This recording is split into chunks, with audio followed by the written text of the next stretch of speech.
তিন ব্যক্তির দোয়া আল্লাহ তাআলার কাছে কবুল হয়ে যায়। এই দোয়া আল্লাহ কখনো ফিরিয়ে দেন না। এর মধ্যে একটা দোয়া হচ্ছে দাওয়াতুস সাইম, রোজাদারের দোয়া আল্লাহ কখনো ফিরিয়ে দেন না।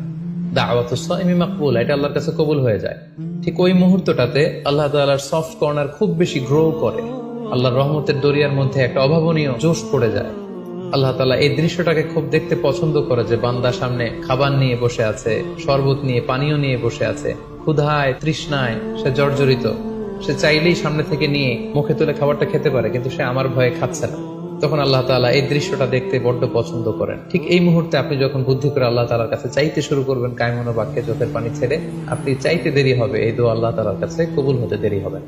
তাই এই ভুলটি যেন আমরা না করি, এই বরকত যেন আমরা মিস না করি। প্রতিদিন খেয়াল করে ইফতারের পূর্ব মুহূর্তে দোয়া করুন। আপনার কি চাহিদা, আকুতি মিনতি আল্লাহর কাছে আছে, আপনি পেশ করুন।